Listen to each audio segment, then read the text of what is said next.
Hello everyone, welcome back to my channel. आज की video में हम पढ़ने वाले हैं प्रत्यक्ष प्रमाण के बारे में। प्रीवियसली हमने प्रमाण डिस्कस किए थे।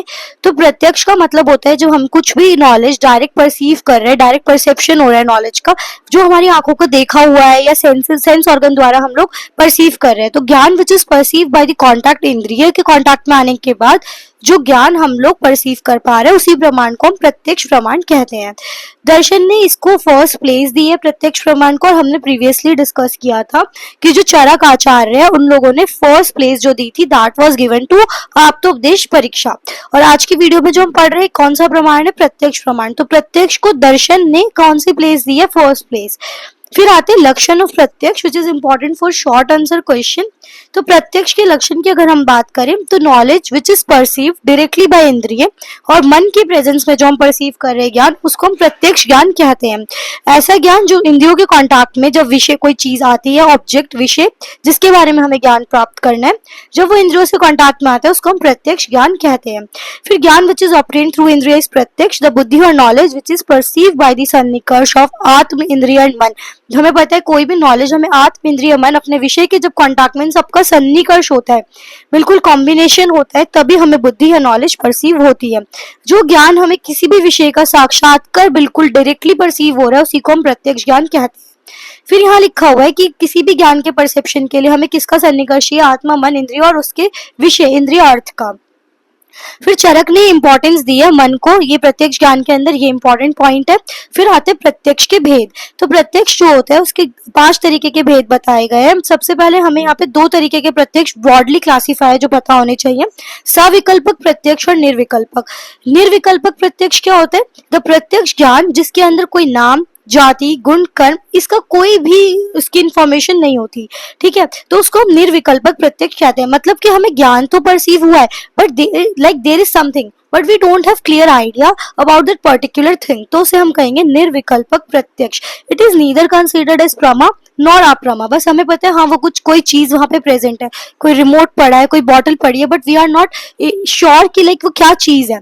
और सविकल्पक प्रत्यक्ष क्या होते हैं? प्रत्यक्ष ज्ञान जिसके अंदर कंप्लीटली हमें नॉलेज होती है, नाम, जाति, गुण, कर्म किसी भी विषय के बारे में, जो सप्रकारक ज्ञान है, इंद्रिय अर्थ के सन्निकर्ष के थ्रू जो विषय के थ्रू हमें परसीव हो रहा है उसको हम बोलते हैं सविकल्पक प्रत्यक्ष। न्याय दर्शन ने इसको 2 तरीके से बताया, लौकिक प्रत्यक्ष और अलौकिक प्रत्यक्ष।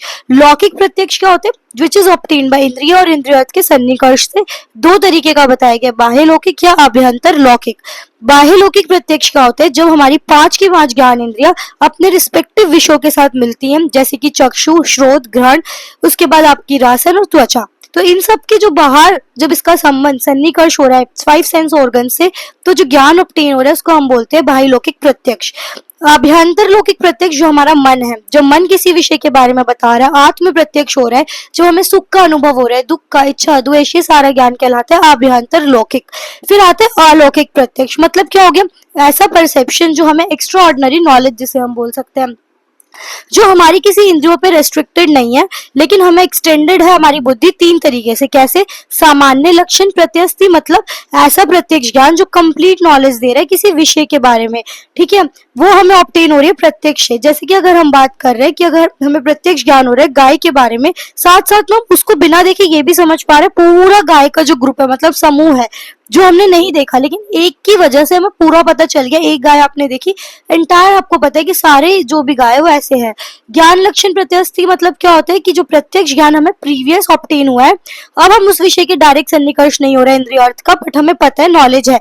जैसे हमें पता है आइस हमने कभी टच की, वो ठंडी है, अब नेक्स्ट टाइम आइस आपको टच कराएंगे, बिना टच करे आपको ज्ञान होगा हाँ ये ठंडी होगी।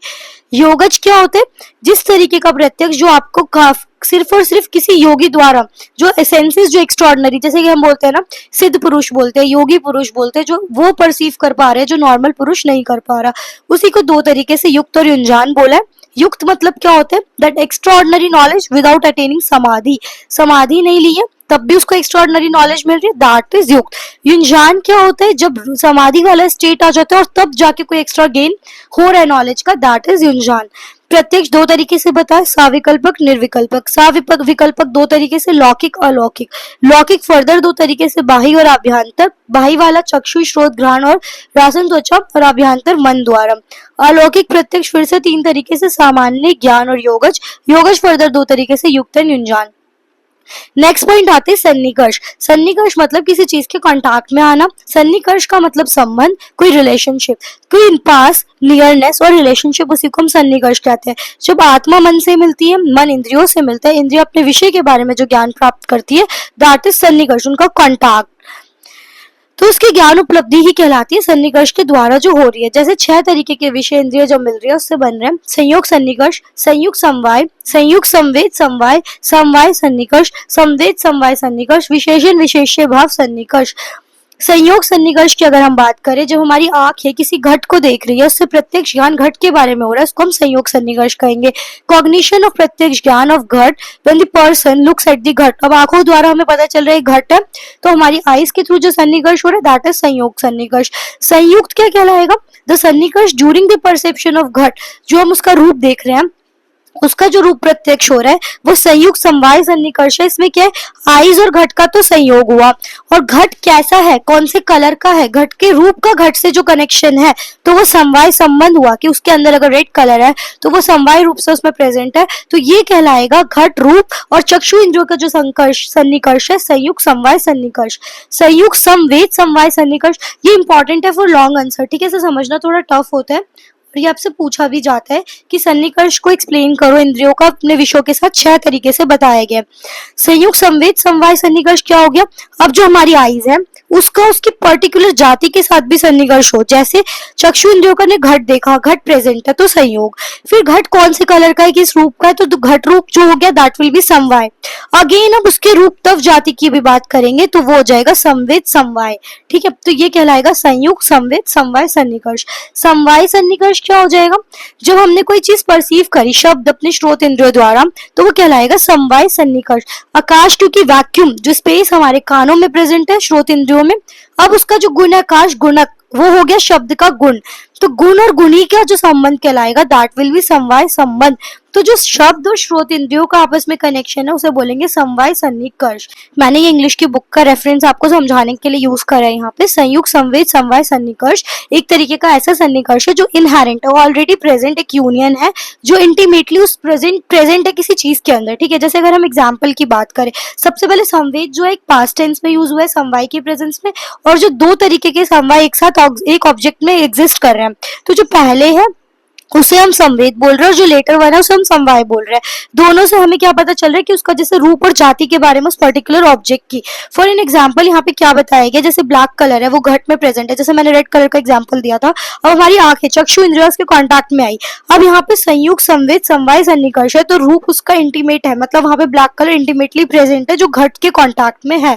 तो घट का आइस से कॉन्टैक्ट होना तो संयुक्त हो गया हमारी आइस के साथ, उसका जो इंटीमेटली रूप हमारे सामने आया उससे जब सन्निकर्ष हुआ तो उसे कहलाएगा संवेद समवाय सन्निकर्ष। पहले रूप की कैसा दिख रहा है, फिर उसमें भी दिख कैसा रहा है, गोल घड़ा है, उसके अंदर कलर कौन सा है, दैट इज ब्लैक रेड जो भी कलर है। तो पहले संवेद फिर समवाय वो सन्निकर्ष, जो पहले परसीव हुआ फिर लेटर ऑन परसीव हुआ और आइस का जो कॉन्टैक्ट कहला रहा है वो संयुक्त है।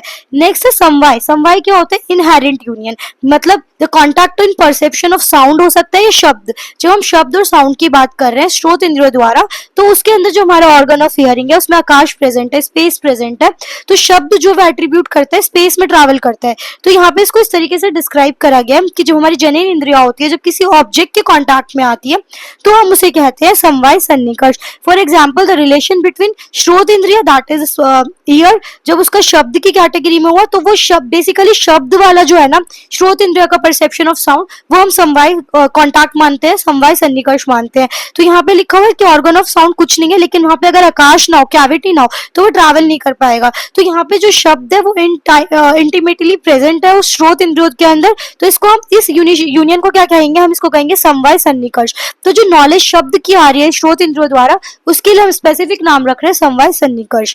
संवेद समवाय सन्निकर्ष में क्या होता है, एक इनहेरेंट यूनियन है जो क्या कहलाती है कि इनहेरेंटली वो कॉन्टैक्ट में आती है शब्द तक उसकी जाति। जैसे हमने पहले देखा कि हाँ शब्द प्रेजेंट है, ठीक है, श्रोत इंद्रियों में आकाश प्रेजेंट है, उसमें शब्द ट्रैवल कर रहे हैं, अब हमें उसकी जाति है शब्द तक, जब उसकी भी नॉलेज मिलती है तो हम उसे कहेंगे संवेद समवाय सन्निकर्ष। तो जो आईज वाले 2 थे वो ऊपर के सारे चक्षु इंद्रियों से एक्सप्लेन करने संयुक्त संवेद समवाय सन्निकर्ष तक, और उसके बाद जो समवाय सन्निकर्ष और संवेद समवाय सन्निकर्ष है उसे हम एक्सप्लेन कर रहे हैं हमारी शब्द जाति से, ठीक है, शब्द के बारे में।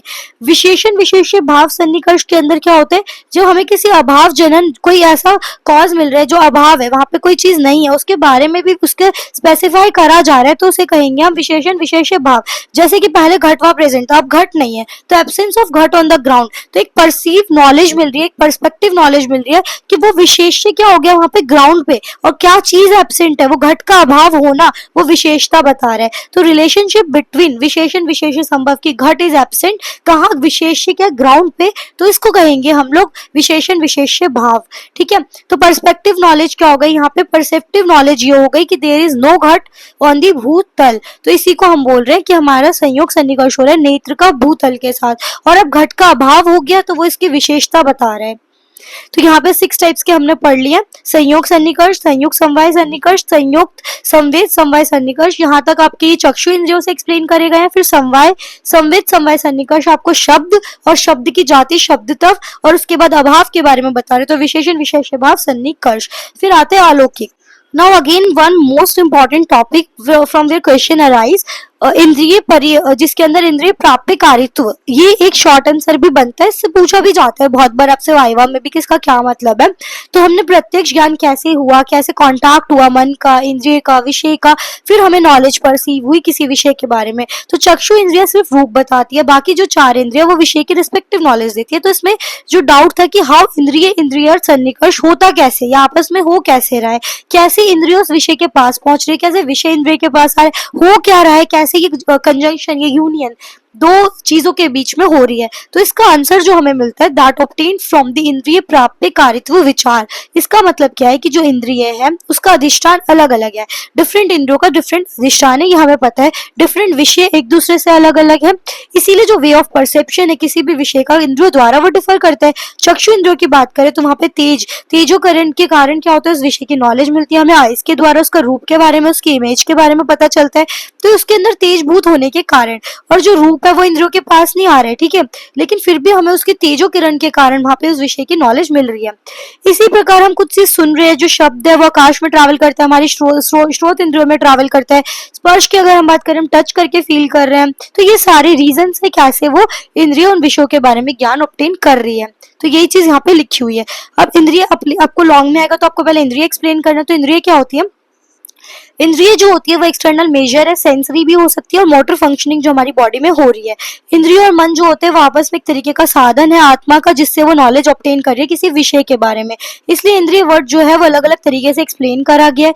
इंद्रिय जो है वो धन प्रत्यय लग के इंद्र में जो ऐड करके बना है, जो इंद्र के अंदर रहता है उसे इंद्रिय बोला गया, इंद्र का जो गुण है उसे इंद्रिय बोला गया, जिसके द्वारा हम देख रहे हैं विच सीज थ्रू, और जो भी एक्टिविटीज कैरी हो रही है वो इंद्रिय द्वारा हो रही है। तो यहाँ पे इंद्रियों को आत्मा भी समझा जा सकता है, परसेप्शन ऑफ विषय इज टेकन बाय द आत्मा, तो इसी तरीके से इसे एक्सप्लेन करा गया है। इंद्रिय से लिंगम इंद्रियम, मतलब द लक्षण ऑफ इंद्र और आत्मा इज इंद्रिय, मीन्स जिसके थ्रू आत्मा नॉलेज अटेन कर रहे हैं उसे हम इंद्रिय बोल रहे हैं। 2 तरीके से, ज्ञान इंद्रिय और कर्म इंद्रिय, और एक अलग तरीके की जिसको हम उभय इंद्रिय बोलते हैं, दैट इज मन, जो दोनों का काम करती है, और जो 5 नंबर में पूछी भी जाती है आपसे कि क्या है उभय इंद्रिय।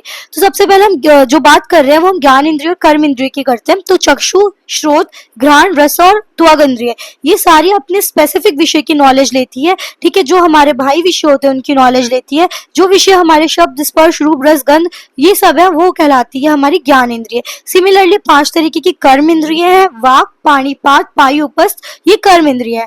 वाग इंद्रिय क्या क्या करते हैं, जो बोल रहे हैं, जो भी एक्टिविटीज हमारी एसोसिएटेड एक्टिविटीज परफॉर्म करने में हेल्प कर रही है, चलने का काम कर रहे हैं, मल विसर्जन का काम कर रहे हैं, आनंद हस हमारे ग्रहण कर्म कर रहे हैं, धारण का कर्म कर रहे हैं, और वाक बोलने का। उभय इंद्रिय उभयात्मक मन हमारा एसोसिएटेड है दोनों में, वो नॉलेज जो बाहर से मिल रही है, जो एक्टिविटीज के थ्रू, जो फंक्शनिंग के थ्रू वो भी कर पा रहा है, तो इसी को हम उभय इंद्रिय कहते हैं, ठीक है, जो कर्म से भी रिलेट कर रहा है, कर्म से जुड़ के कर्म वाला काम कर रहा है, और ज्ञान कब कर रहा है, बुद्धि से जुड़ के। तो ये लिखा है मन can act on the both sides, इसीलिए उसको हम उभय इंद्रिय कहते हैं। तो टोटल कितनी हो गई, 11, ठीक है, 5 5 और 1। फिर हमारी इसी को हम क्या कहते हैं, एकादश इंद्रिय, जो हमने सृष्टि उत्पत्ति में ऑलरेडी पढ़ी है। फिर आते हैं पंचपंचक, ये भी आपसे शॉर्ट में पूछा जाता है कि क्या होता है। पंचपंचक ग्रुप ऑफ 5 एलिमेंट्स जो 5 वर्गों में डिवाइडेड है। 1 पंचक कहलाता है, 1 पंचक, 2 मिलेंगे तो 2 पंचक, ऐसे 5 5 करके जो बन रहा है पंचपंचक। तो क्या हो गई, पंच इंद्रिया या फिर पंच द्रव्य हो गए, पंच इंद्रियों के, पंच इंद्रियों का अधिष्ठान, पंच इंद्रियों का अर्थ और पंच इंद्रियों की बुद्धि। तो ये कहलाता है पंच पंचक ये टोटल। तो यही टेबल आपको ड्रॉ करके आनी है और दिस इज इंपॉर्टेंट। पांच इंद्रिय आप यहाँ पे लिखोगे तो आपको इसके द्रव्य पता होने चाहिए। श्रोत इंद्रिय आकाश, स्पर्श के लिए वायु, देखने के लिए अग्नि, रस के लिए जल और घ्राण इंद्रिय के लिए पृथ्वी। फिर इनका अधिष्ठान कहाँ पे है? श्रोत इंद्रिय हमारे कर्ण, स्पर्श इंद्रिय त्वक, चक्षु इंद्रिय अक्षी, रसेन इंद्रिय जीवा और घ्राण इंद्रिय नासा। फिर इनका अर्थ क्या है, क्या क्या चीजें हमें कर्ण से क्या मिलता है? शब्द, त्वक से हम टच करके स्पर्श, अक्षी रूप बताती है, जीवा रस बताती है और नासा गंध बताती है। इनसे क्या बुद्धि, क्या अर्थ ऑब्टेन हो रहा है? तो हमें श्रोत बुद्धि मिल रही है, स्पर्शन बुद्धि, चक्षु बुद्धि, रसना और घ्राणज। तो यही आपको लिख कर आना है। 2 नंबर में पूछे अगर 3 नंबर में पंच भौतिकत्व ऑफ इंद्रिय, तो आप इसको लिख सकते हो कि सांख्य दर्शन ने इंद्रियों को ओरिजिनेटिंग बताया कहाँ से? अहंकार से, जब सृष्टि की उत्पत्ति बताई है। फिर इसी तरीके से हमारे उसमें 5 भौतिक क्या है कि विकारिक अहंकार में हम तेजस अहंकार बोलते हैं, त्रिगुणात्मक में हम लोग बोलते हैं कि एकादश इंद्रिय ओरिजिनेट हुई है। इस प्रकार 5 सूक्ष्म भूत मिलते हैं और फिर सृष्टि की उत्पत्ति एक्सप्लेन करी गई है।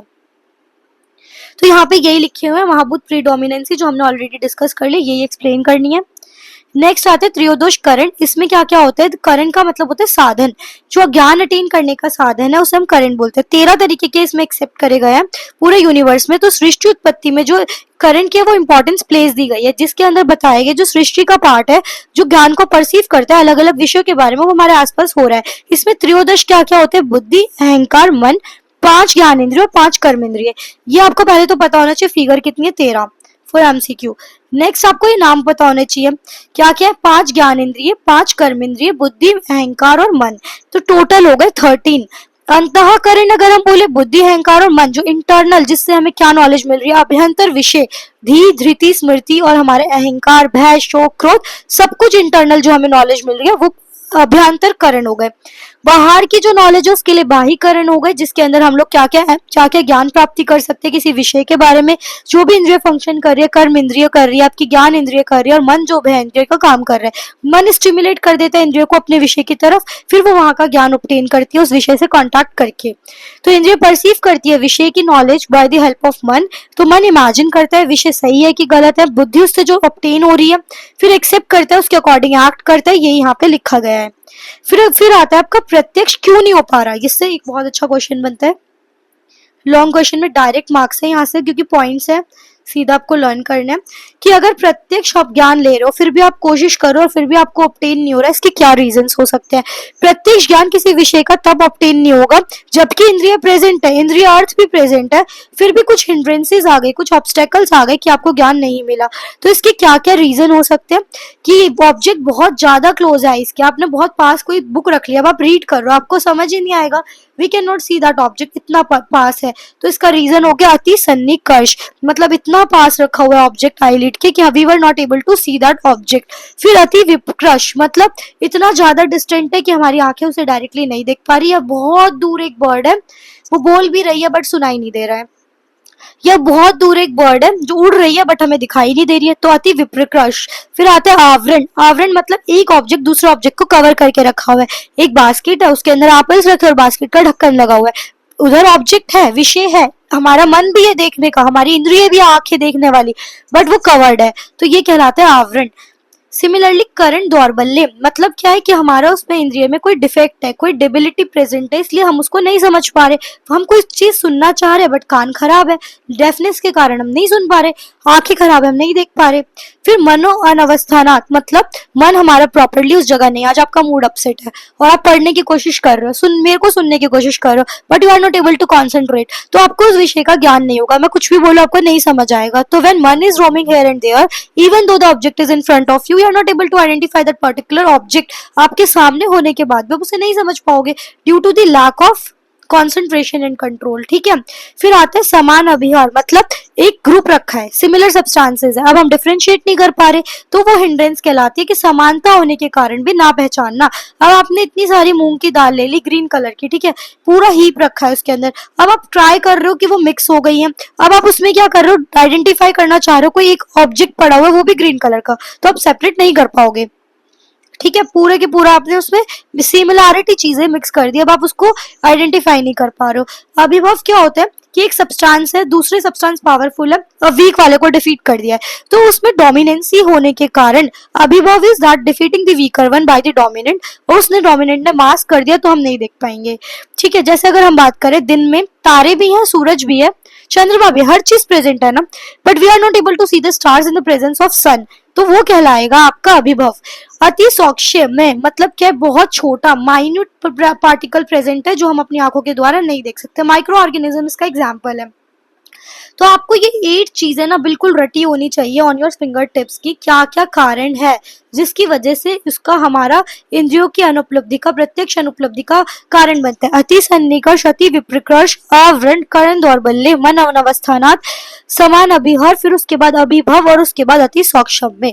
ठीक है, अब आती है एनहेंसमेंट ऑफ डायरेक्ट परसेप्शन। अलग अलग इंस्ट्रूमेंट्स हम यूज कर रहे हैं जिससे कि हम ज्यादा बेटर वे में इक्विपमेंट्स यूज करके विजुअलाइज कर पाए। पहले के टाइम में सिटी स्कैन, एमआरआई, ये चीजें प्रेजेंट नहीं थी, ये सारी इन्वेंशन होने के बाद हमें ज्यादा अच्छे से ज्ञान हो पाता है। जैसे कोई माइक्रो ऑर्गेनिज्म है, हमने माइक्रोस्कोप डेवलप करा, अब हम उसको बेटर वे में देख पा रहे हैं। डिस्टेंट ऑब्जेक्ट है, हमने टेलीस्कोप यूज करा। कोई छोटे छोटे माइन्यूट साउंड है, अब हमने माइक्रोफोन यूज करा। कोई डिस्टेंट साउंड है, वो हम नहीं समझ पा रहे, नहीं सुन पा रहे, तो हमने टेलीफोन्स को डिस्कवर करा। तो ये चीजें आपकी नेसेसिटी बन गई है। अब आते हैं दूसरे प्रमाण समझना क्यों जरूरी है, क्योंकि जो प्रत्यक्ष प्रमाण है वो अलग अलग एक्सटेंड हो चुका है दूसरे इंस्ट्रूमेंट्स और इक्विपमेंट्स में। अब उसकी एक्सटेंड जो है वो लिमिट हो चुकी है, तो हमें और भी साधनों की नीड पड़ती है, और भी प्रमाणों की नीड पड़ती है उसको समझने के लिए, तो वो यहाँ पे लिखा हुआ है। फिर प्रैक्टिकल एप्लीकेशन क्या है प्रत्यक्ष प्रमाण की, क्या चतुर्विध प्रमाण या त्रिविध प्रमाण अपना रोल प्ले करते हैं, उसमें प्रत्यक्ष की बहुत इंपॉर्टेंस है, कोई डाउट नहीं है इसमें। क्या इंपॉर्टेंस है वो समझो, हमें अपनी बॉडी की फिजियोलॉजी समझनी है। प्रत्यक्ष प्रमाण हमें यूनिवर्स की फिजियोलॉजी समझनी है कि यूनिवर्स एग्जिस्ट कर रहा है, सत और असत विषय क्या है, ह्यूमन बॉडी कैसे वर्क कर रही है, सब चीजों में जरूरी है। अब हमें कोई मेडिसिन देनी है, कोई थेरेपेटिक एप्लीकेशन ट्राई करनी है, तो हमें उसको रोग की शांति के लिए तो प्रत्यक्ष प्रमाण की नीड पड़ेगी कि क्या हुआ। पहले वैद्य एग्जामिन करेगा अपनी इंद्रियों द्वारा, फिर उसके भावों को समझेगा और उसके बाद उसको एक्सप्लेन करेगा। अब हमें प्रत्यक्ष कैसे समझ आ रहा है, हमारी पेरिस्टाल्टिक मूवमेंट है, अब हम श्रोत इंद्रियों द्वारा उसकी परीक्षा कर रहे हैं। फिर हमें ऐसी चक्षु इंद्रियों द्वारा पता चल रहा है किसी को जॉन्डिस है, येलोइश डिस्कलरेशन है, उसका साइज क्या है, उसको छाया, बॉडी कॉम्प्लेक्शन क्या है, ये सारी चीजें। अगर कोई ड्वार्फ है, कोई दीर्घ पर्सन है, कोई क्या क्या चीजें हम प्रत्यक्ष द्वारा आइडेंटिफाई कर सकते हैं कि कोई कुष्ठ रोगी है, कहाँ पे उसकी साइट है, कि कौन सा लीजन है, कौन सा ट्यूमर है, हर चीज। घ्राण इंद्रियों द्वारा कोई पेशेंट है, उससे कोई व्याकृत गंध आ रही है, उसके अरिष्ट के लक्षण है, कोई प्राकृत गंध है, उसके साउंड के द्वारा, उसको टच करके द्वारा हम लोग बता सकते हैं, फीवर है, हाइपरपायरेक्सिया है, हर चीज। रसन इंद्रियों द्वारा हम लोग उसका टेस्ट पूछ सकते हैं कि उसको माधुर्य फील हो रहा है, तो बॉडी में कोई रीजन है इसका।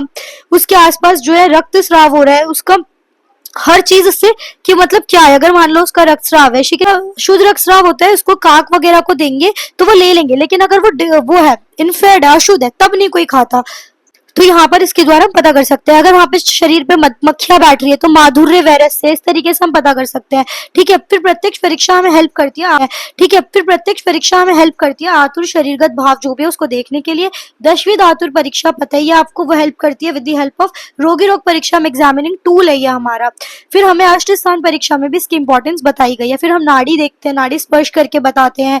इसी तरीके से त्रिविध परीक्षा है, दर्शन, स्पर्शन और प्रश्न, उसके द्वारा हम उसके जो भी प्रत्यक्ष गाम्य विषय उसके बारे में जानते हैं, फिर उससे हम आइडिया लगाते हैं पर्सन को डिजीज कौन सी है। ऐसे हम पंच ज्ञान इंद्रियों द्वारा पता लगाते हैं। श्रोत इंद्रियों से हम वर्ण श्राव बता सकते हैं, सात शब्द। स्पर्श इंद्रियों से हम पता कर सकते हैं ज्वर कैसा है। चक्षु इंद्रियों द्वारा हम उसके शरीर में उपचय, अपचय, आयु लक्षण, बल विकार बता सकते हैं। रस इंद्रियों द्वारा उसको प्रमेह है, मूत्र है, शरीर रस है, कोई प्रॉब्लम है, ये सब। घ्राण इंद्रियों द्वारा उसकी गंध बता सकते हैं शरीर की, और फर्दर ये रिसर्च में हेल्प करता है। आई होप आपको ये चैप्टर बहुत अच्छे से समझ आया होगा। नेक्स्ट हम लोग अनुमान प्रमाण पढ़ेंगे। Thank you so much for watching this video. Do like, share and subscribe for further videos.